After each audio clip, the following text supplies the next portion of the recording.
Yes, take out illustration number 5, page number 22.20. क्या कह रहा है? Prepare trading and profit and loss account and balance sheet from the following particulars as at 31st March 2017. नीचे information क्या दे रखी है? Write off 2000 as a bad debts and provision for doubtful debt is to be maintained 5% on debtor.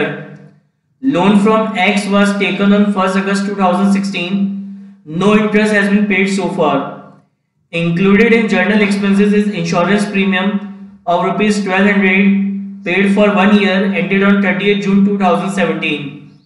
1/3 of the wages and salaries to be charged to trading account and balance to profit and loss account. Entire stationery was used by the proprietor for own purpose.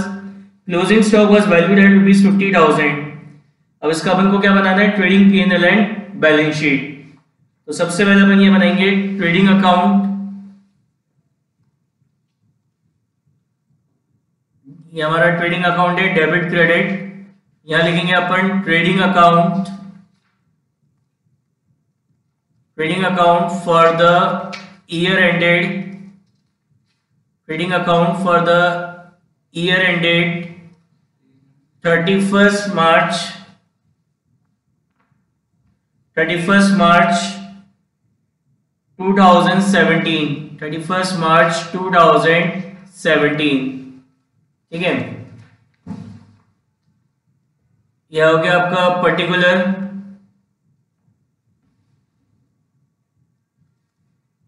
Amount,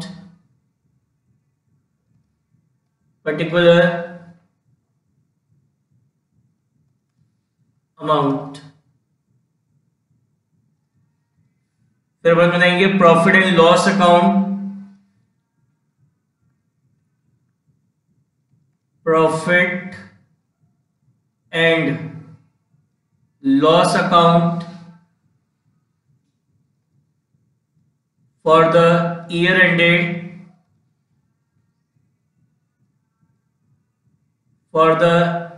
ended 31st March 2017. 31st March 2017. Particular amount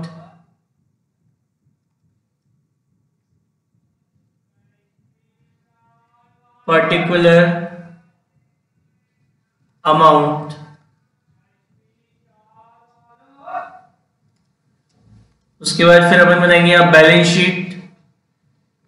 तो यहां लिखेंगे balance sheet as on 31st March 2017. Balance sheet as on 31st March 2017. Liabilities amount, assets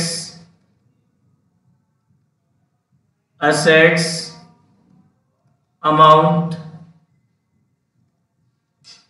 फिर working note बनाएंगे यहाँ पे for calculation of balance of provision for doubtful डेब्ट. और अपन वर्किंग नोट बनाएंगे for the calculation of closing capital.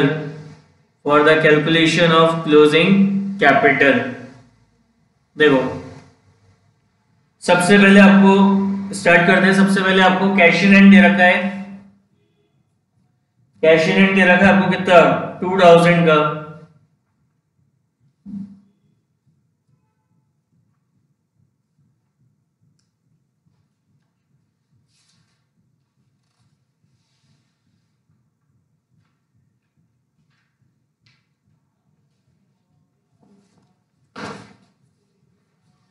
Cash in hand दे रखा है आपको. तो कैश इन हैंड आपका क्या होता है? असेट होता है. कौन सा असेट होता है? करंट असेट होता है. तो बैलेंस शीट के असेट साइड में लिखेंगे अपन cash in hand. Cash in hand is your current asset. कितना दे रखा है आपको? 2000. फिर आपको कैश एट बैंक दे रखा है.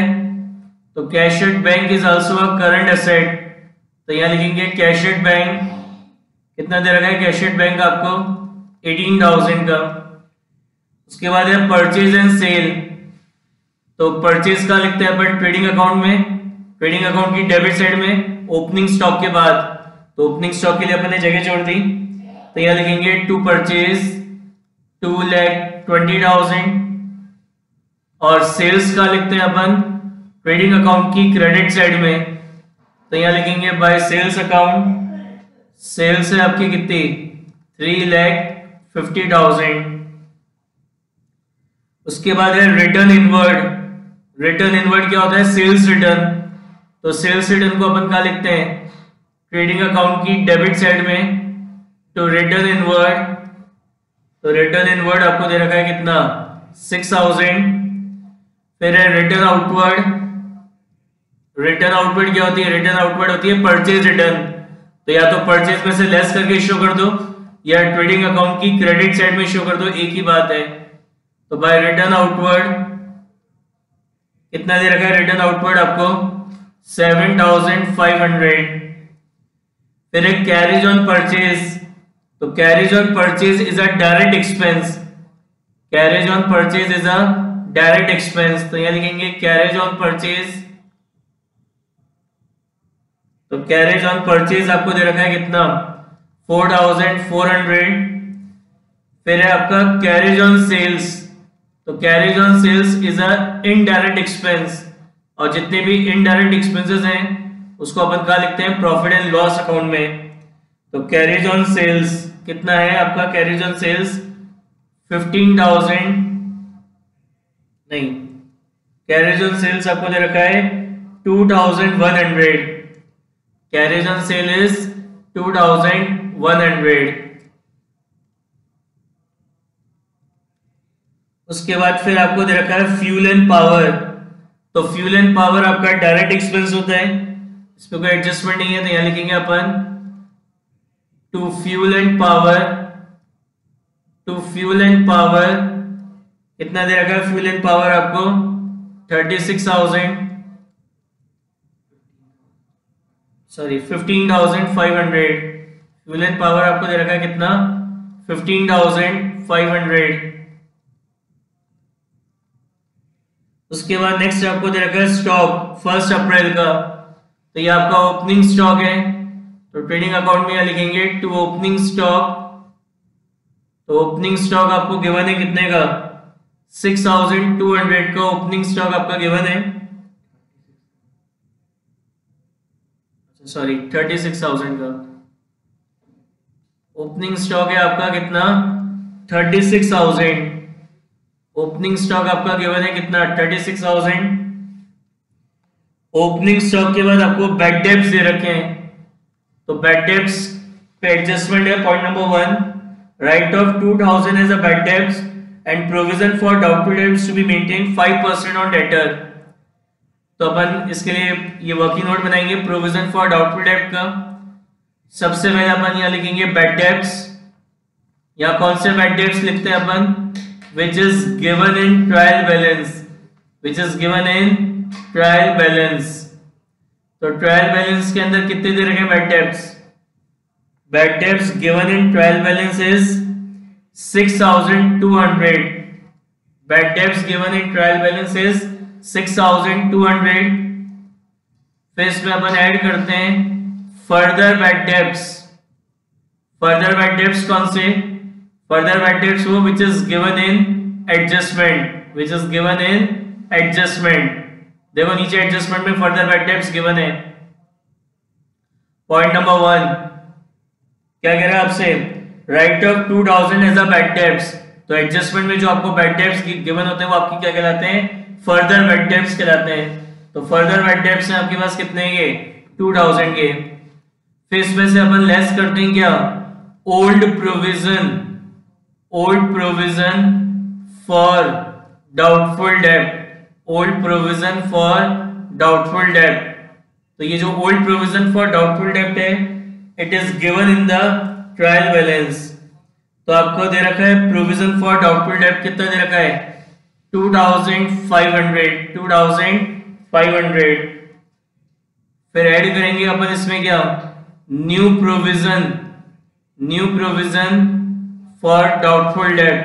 न्यू प्रोविजन फॉर डाउटफुल डेब्ट। तो न्यू प्रोविजन फॉर डाउटफुल डेब्ट कैसे निकालेंगे अपन? Debtor minus further bad debts minus further bad debts into 100, sorry into rate. तो डेटर्स आपको क्वेश्चन में गिवन है, देख रहे हैं डेटर्स 82,000 के। क्वेश्चन में डेटर्स आपको दे रखे हैं कितने के?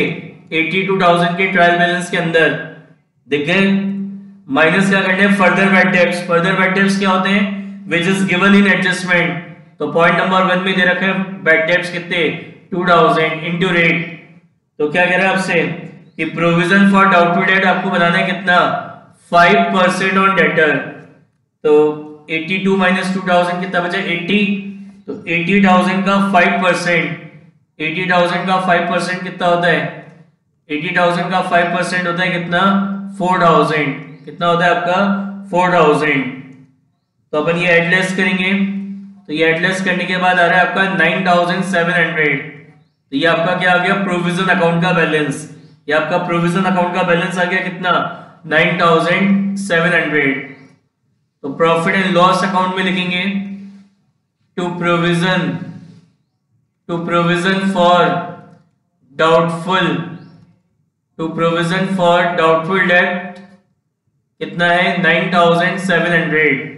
टू प्रोविजन फॉर डाउटफुल डेब्ट 9,700। और क्या करेंगे इसका treatment?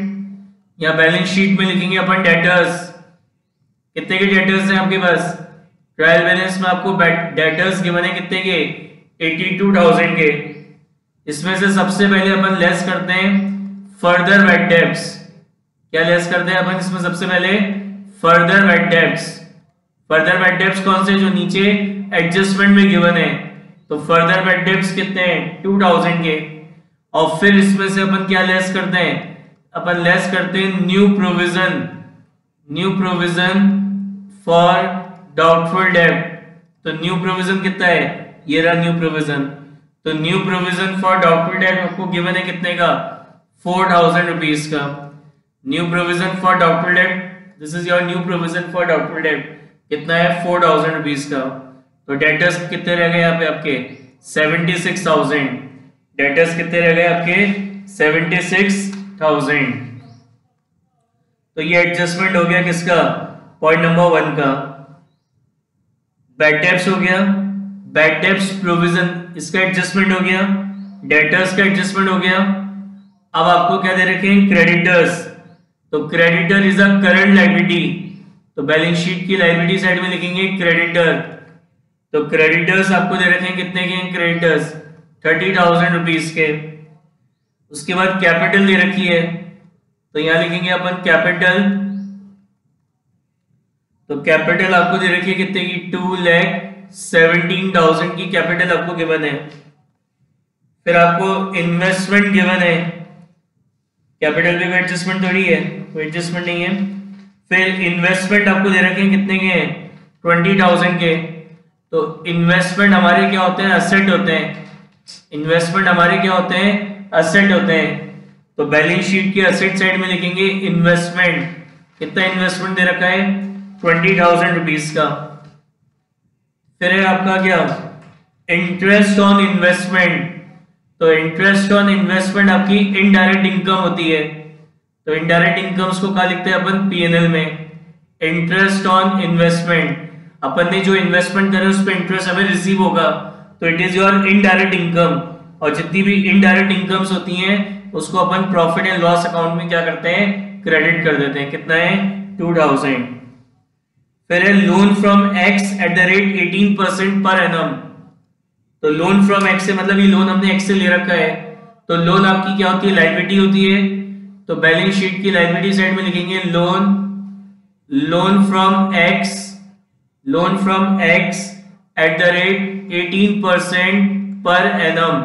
At the rate 18% per annum. कितना दे रखा है आपका? 10,000। कितना दे रखा है? 10,000। अब मैंने आपको पहले बताया था, ये आपको क्या दे रखा है? Loan from x at the rate 18%, कितना दे रखा है 10,000। अब इसमें ये 18% का मतलब क्या है, ये 18% का मतलब क्या है, इसका मतलब ये है कि ये जो लोन आपने ले रखा है इस पे आपको क्या करना है, इंटरेस्ट पे करना है।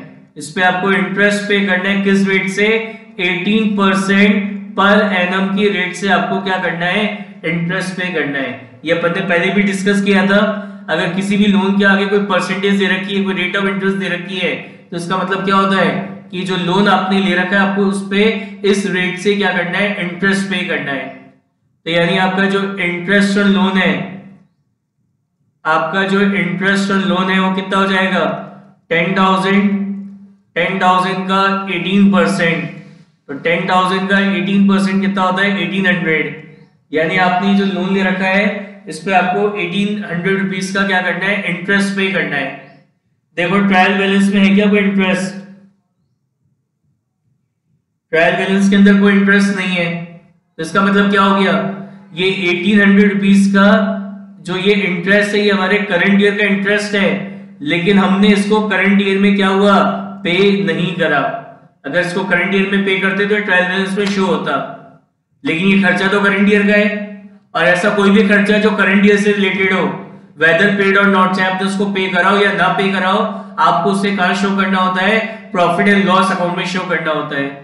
तो आप उसको अपने प्रॉफिट एंड लॉस अकाउंट में लिखेंगे, to outstanding interest on loan, to outstanding interest on loan कितना, 1800, क्योंकि आउटस्टैंडिंग है और आउटस्टैंडिंग एक्सपेंसेस हमारी लायबिलिटी भी होते हैं, तो उसको बैलेंस शीट की लायबिलिटी साइड में भी लिखेंगे, outstanding interest on loan, outstanding interest on loan कितना, 1800।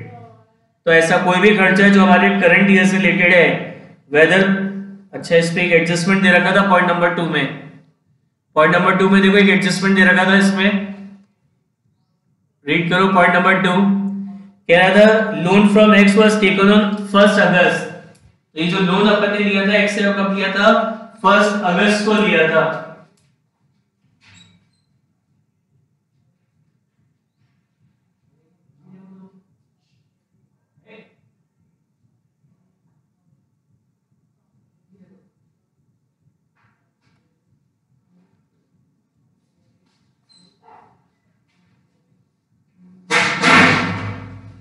देखो ये जो लोन है ये अपन ने कब लिया था, 1 अगस्त को लिया था।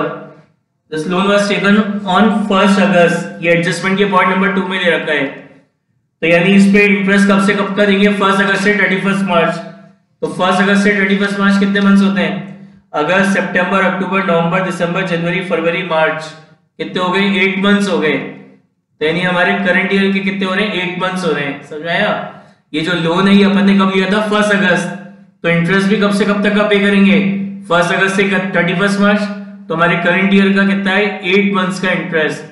तो 8 मंथ्स का इंटरेस्ट होता है 1200। तो ये 1200 रुपीज हमारे करंट ईयर के 8 मंथ्स का इंटरेस्ट है, जो हमने क्या करा, मतलब जो ड्यू तो हो चुका है लेकिन हमने उसको पे नहीं करा। कैसे पता चला पे नहीं करा, अगर पे करते तो उसको अपन क्या लिखते हैं, बैलेंस शीट की, मतलब पे करते तो ये ट्रायल बैलेंस में शो होता, लेकिन ट्रायल बैलेंस में कोई इंटरेस्ट लोन शो नहीं हो रहा। इसका मतलब क्या है, ये 1200 रुपीज का हमारा करंट ईयर का इंटरेस्ट है जो ड्यू तो हो चुका लेकिन हमने उसको पे नहीं करा। लेकिन प्रॉफिट एंड लॉस अकाउंट में से सारे खर्चे अपन शो करते हैं जो करंट ईयर से रिलेटेड होते हैं, वेदर पेड और नॉट। तो यहां लिखेंगे अपन आउटस्टैंडिंग इंटरेस्ट ऑन लोन कितना है, 1200, और यहाँ पे पीएनएल में भी 800 की जगह कितना आएगा अमाउंट, 1200। पीएनएल में भी 800 की जगह अमाउंट कितना आएगा, 1200 to outstanding interest on loan, और उसका दूसरा काम शो कर दिया बैलेंस शीट की लायबिलिटी साइड में। उसके बाद नेक्स्ट क्या दे रखा है आपको, रिपेयर। रिपेयर पे कोई एडजस्टमेंट है क्या, कोई एडजस्टमेंट नहीं है। तो रिपेयर आपका इनडायरेक्ट एक्सपेंस होता है। तो जितने भी इनडायरेक्ट एक्सपेंसेस होते हैं उसको अपन प्रॉफिट एंड लॉस अकाउंट में डेबिट कर देते हैं। तो रिपेयर आपको दे रखा है कितना, 1520। फिर है जर्नल एक्सपेंसेस, इस पे एडजस्टमेंट है। पॉइंट नंबर 3 पढ़ो, लिखा है included in journal expenses insurance premium paid, insurance premium of ₹1200 paid for 1 year. 1 year मतलब ये 12 महीने का इंश्योरेंस प्रीमियम है, 12 मंथ्स का इंश्योरेंस प्रीमियम है। और वो ईयर कब एंड हो रहा है, ये 12 महीने कब कंप्लीट हो रहे हैं, ये 12 महीने कंप्लीट हो रहे हैं 30 जून 2017 को। लेकिन हम फाइनल अकाउंट्स कब बना रहे हैं, 31 मार्च 2017।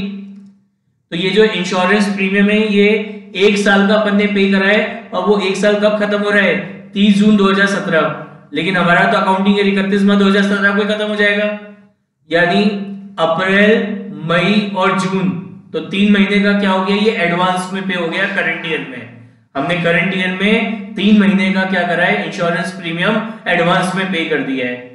कैसे निकालेंगे एडवांस प्रीमियम, ये जो 1200 का प्रीमियम आपने पे करा है ये 1 साल का है, और 1 साल में कितने महीने होते हैं, 12 मंथ्स, तो डिवाइडेड बाय 12 करा, यानी 1 महीने का इंश्योरेंस प्रीमियम कितना होता है, 1 महीने का इंश्योरेंस प्रीमियम कितना होता है, 100 रुपए पर मंथ।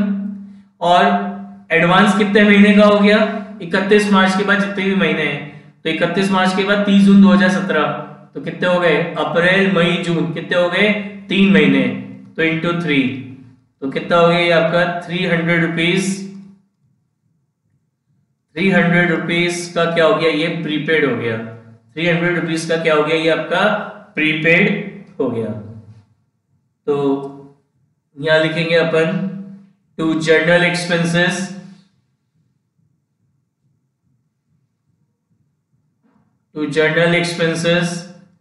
जर्नल एक्सपेंसेस कितने हैं आपके, कितना है, 15 जर्नल एक्सपेंसेस है आपके पास, कितने, 10,600, ये कितना है, 10,600 है। उसमें से लेस करेंगे प्रीपेड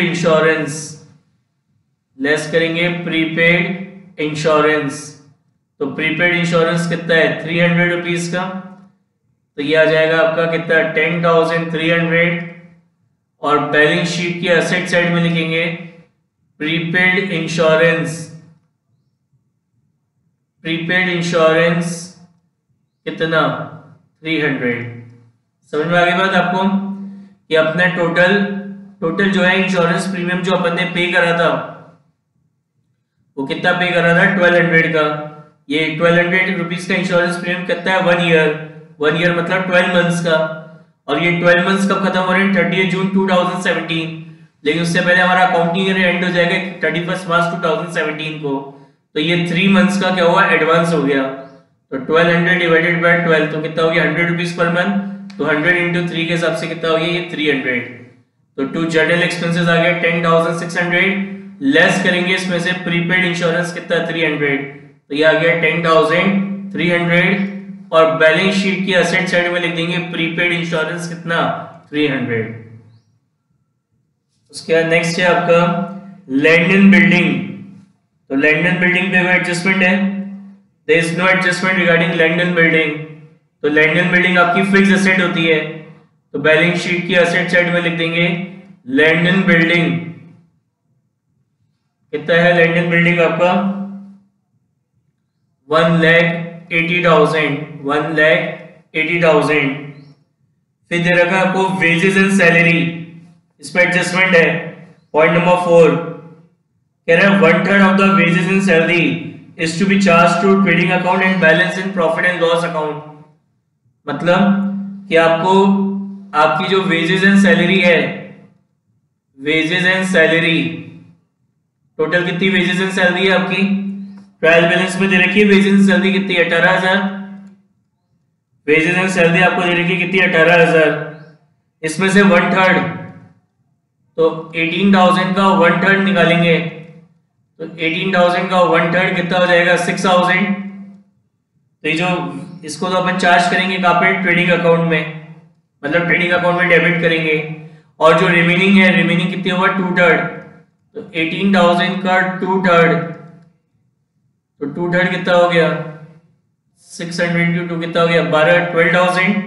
तो ये जो रिमेनिंग 12,000 है, ये जो रिमेनिंग 12,000 है इसको कहाँ चार्ज करेंगे, प्रॉफिट एंड लॉस अकाउंट में। समझ में आया क्या लिखा है, 1/3 of the wages and salary is to be charge to trading account. तो वेजेस एंड सैलरी कितना है 18,000, तो 18,000 का 1/3 कितना होता है 6,000, तो उसको तो चार्ज करेंगे कहाँ पे ट्रेडिंग अकाउंट में। और जो रिमेनिंग बचा कितना 2/3, तो 2/3 कितना बचा 12,000, उसको चार्ज करेंगे कहाँ पे प्रॉफिट एंड लॉस अकाउंट में। तो यहाँ पे अपन लिखेंगे ट्रेडिंग अकाउंट में to wages and salary, to wages and salary कितनी है वेजेस एंड सैलरी आपकी कितना था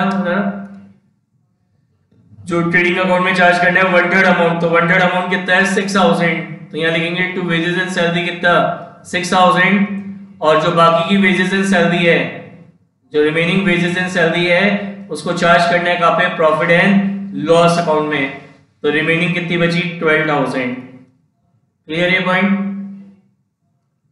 नेक्स्ट है मिसलेनियस रिसिप्ट, उस पर कोई एडजस्टमेंट नहीं है, तो miscellaneous receipt it is your indirect income, ये आपकी इनडायरेक्ट इनकम है, तो उसको अपन प्रॉफिट एंड लॉस अकाउंट में क्रेडिट कर देंगे बाय मिसलेनियस रिसिप्ट कितना 120, मिसलेनियस रिसिप्ट है कितना 120।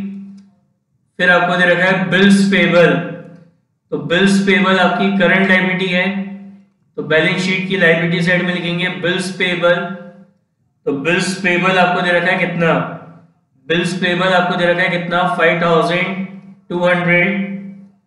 फिर है स्टेशनरी, तो स्टेशनरी पे एडजस्टमेंट है, कह रहा है entire stationery was used by the proprietor for own purpose, कि जो भी स्टेशनरी है सारी स्टेशनरी प्रोप्राइटर ने अपने पर्सनल यूज में ले ली, तो मतलब ये क्या हो गई आपकी ड्राइंग्स हो गई, तो ड्राइंग्स को अपन कैपिटल में से क्या करते हैं लेस कर देते हैं, तो लेस करेंगे इसमें से क्या अपन drawing of stationery, drawing of stationery कितनी करी है ड्राइंग स्टेशनरी की अपन ने 2,000 की, समझ में आ गई बात। स्टेशनरी दे रखा है आपको 2,000 का, कह रहा है सारी स्टेशनरी प्रोप्राइटर ने अपने पर्सनल यूज में ले ली, तो पर्सनल यूज में ले ली तो मतलब ये ड्राइंग्स हो गई, और ड्राइंग्स को अपन क्या करते हैं वर्किंग नोट में कैपिटल में से माइनस कर देते हैं, तो कैपिटल में से लेस कर दिया ड्राइंग ऑफ स्टेशनरी। हो गए सारे। पॉइंट नंबर 1 का एडजस्टमेंट हो गया बैड डेब्ट्स का, पॉइंट नंबर 2 लोन का एडजस्टमेंट हो गया, पॉइंट नंबर 3 इंश्योरेंस प्रीमियम का एडजस्टमेंट हो गया, वेजेस का एडजस्टमेंट कर लिया, स्टेशनरी का हो गया, क्लोजिंग स्टॉक दे रखा है, तो closing stock is given outside the trial balance, तो एक तो ट्रेडिंग अकाउंट की क्रेडिट साइड में लिखेंगे बाय क्लोजिंग स्टॉक कितना दे रखा है closing stock it is given outside the trial balance कितना है 50,000, और दूसरा इसको कहां शो करेंगे बैलेंस शीट की असेट साइड में, क्लोजिंग स्टॉक कितना दे रखा है क्लोजिंग स्टॉक आपको, क्लोजिंग स्टॉक आपको दे रखा है 50,000, it is given outside the trial balance कितना दे रखा है 50,000, तो एक तो ट्रेडिंग अकाउंट में क्रेडिट हो जाएगा, तो ट्रेडिंग अकाउंट में क्रेडिट हो गया कितना 50,000, और दूसरा इसको अपन कहां शो करेंगे बैलेंस शीट की असेट साइड में। हो गया कंप्लीट। अब अपन इसको बैलेंस करते हैं, तो ये जो ट्रेडिंग अकाउंट है क्रेडिट से आएगा टोटल ज्यादा है डेबिट का कम है, तो आपके ट्रेडिंग अकाउंट का क्रेडिट बैलेंस आ रहा है, and credit balance of trading account क्या कहलाता है आपका ग्रॉस प्रॉफिट, क्या कहलाता है आपका ग्रॉस प्रॉफिट कहलाता है बैलेंसिंग फिगर कितना 1,19,600, तो इसको अपन कहाँ ट्रांसफर कर देंगे प्रॉफिट एंड लॉस अकाउंट में, तो यहाँ लिखेंगे to profit and loss account, तो एंट्री क्या होगी trading account debit to profit and loss account, तो प्रॉफिट एंड लॉस अकाउंट में यहाँ लिखेंगे बाय ट्रेडिंग अकाउंट 1,19,600। अब अपन इस प्रॉफिट एंड लॉस अकाउंट का बैलेंस निकालेंगे, तो इस प्रॉफिट एंड लॉस अकाउंट का भी क्रेडिट बैलेंस आता है, and credit balance of profit and loss account क्या कहलाता है नेट प्रॉफिट, तो ये जो बैलेंसिंग फिगर है, ये जो आपका बैलेंसिंग फिगर है ये आ रहा है आपका 84,900, तो ये बैलेंस अपन ट्रांसफर कर देंगे कहाँ पे कैपिटल अकाउंट में, कहाँ ट्रांसफर करेंगे कैपिटल अकाउंट में बैलेंसिंग फिगर 84,900, और ये जो नेट प्रॉफिट है ये कैपिटल में ऐड हो जाएगा, ऐड करेंगे नेट प्रॉफिट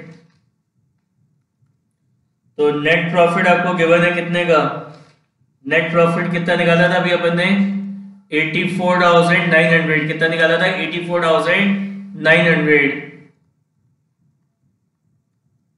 ये एडलेस करेंगे तो ये आपकी क्लोजिंग कैपिटल आ जाएगी, क्या आ जाएगी आपकी क्लोजिंग कैपिटल आ जाएगी।